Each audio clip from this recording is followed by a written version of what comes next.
Hello guys, next topic వచ్చేసరికి capacitor.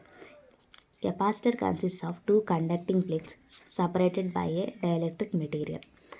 కెపాసిటర్కి two conducting plates అనేవి ఉంటాయి. These are called conducting plates separated by a dielectric material. Dielectric material అంటే insulator అనమాట. Like insulator అంటే plastic కానీ, అంటే కరెంట్ అనేది ఫ్లో అవ్వదు. ప్లాస్టిక్ కానీ, గ్లాస్ కానీ, ఎయిర్ కానీ ఏదన్నా అవ్వచ్చు. So a capacitor consists of a two conducting plates separated by a dielectric material. The property of a capacitor is known as a capacitance.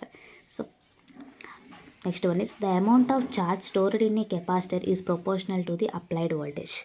Previous video lo chusam kada, capacitor అనేది ఒక linear device, అంటే linear element. Like మనం ఎంతైతే voltage apply చేస్తున్నామో అంత charge అనేది capacitor అక్రాస్గా develop అవుతుంది. అందుకనే మనం Q is directly proportional to V అని రాసుకున్నాం. So Q is equal to CV. C అనేది కాన్స్టెంట్, అంటే కెపాసిటెన్స్ ఆఫ్ ఏ కెపాసిటర్ అనమాట. C అంటే కెపాసిటెన్స్ ఆఫ్ ఏ కెపాసిటర్. అసలు Cకి ఫార్ములా ఏంటో తర్వాత చూద్దాం. అండ్ కెపాసిటర్ యొక్క యూనిట్స్ వచ్చేసరికి మైక్రోఫారెడ్స్ ఆర్ పికోఫారెడ్స్. మైక్రోఫారెడ్స్ ఇండికేషన్ ఇలా ఉంటుంది, పికోఫారెడ్స్ యొక్క ఇండికేషన్ ఇలా ఉంటుంది అనమాట. మైక్రో అంటే 10⁻⁻⁶, పికో అంటే 10⁻⁻12. ఇందాక చెప్పా కదా C అంటే కెపాసిటెన్స్ ఆఫ్ ఏ కెపాసిటర్ అని. So the capacitance value of a parallel plate capacitor is C is equal to absolute permittivity and R is relative permittivity into area by distance. అంటే ఇక్కడ చూడండి, the value of capacitance depends on area of plates, distance between plates and relative permittivity of the dielectric.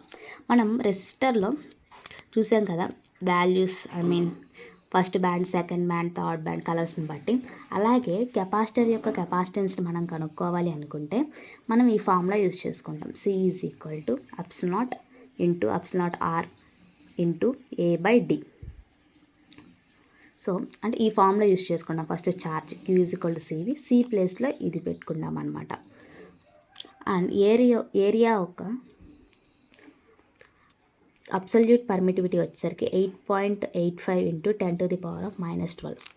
Epsilon R అంటే relative permittivity of the dielectric material. And D వచ్చేసరికి distance between plates.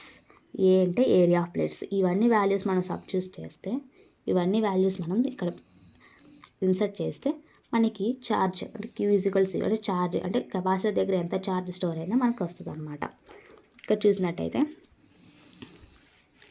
ఇది capacitor, ఇది capacitor indication కదా, ఇలా ఉంటుంది కదా మనకి capacitor. ఈ రెండు కండక్టింగ్ ప్లేట్స్.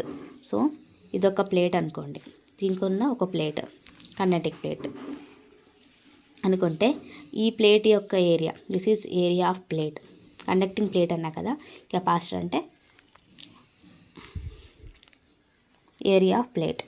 అండ్ ఈ ప్లేట్కి ఈ ప్లేట్కి ఉన్న డిస్టెన్స్ బిట్వీన్ టూ ప్లేట్స్, దాన్ని మనం D అంటాం. అండ్ ఈ మధ్యలో ఉన్నది డైఎలక్ట్రిక్ అని చెప్పే కదా, టూ కండక్టింగ్ ప్లేట్స్ మధ్యలో మనకు ఉండే మెటీరియల్ డైఎలక్ట్రిక్ అంటాం. So it is dielectric material. ఇలా మనం చూపిస్తాం అన్నమాట. సో ఈ వాల్యూస్ అన్ని యూజ్ చేసుకొని మనం Q is equal to CV అనే ఫార్ములాలో సబ్స్టిట్యూట్ చేస్తే మనకు వస్తుంది వాల్యూస్. ఛార్జ్ అక్రాస్ కెపాసిటర్ మనకి ఎంతో తెలిసింది. అదే రెసిస్టర్లో ఏంటి, ఫస్ట్ బ్యాండ్, సెకండ్ బ్యాండ్ అలా వేసుకొని రెసిస్టెన్స్ వాల్యూ కనుక్కుంటాం. సిమిలర్లీ కెపాసిటెన్స్ వాల్యూ కనుక్కోవాలంటే మనకి ఈ పారామీటర్స్ అనేవి కావాలి. That's all about capacitor.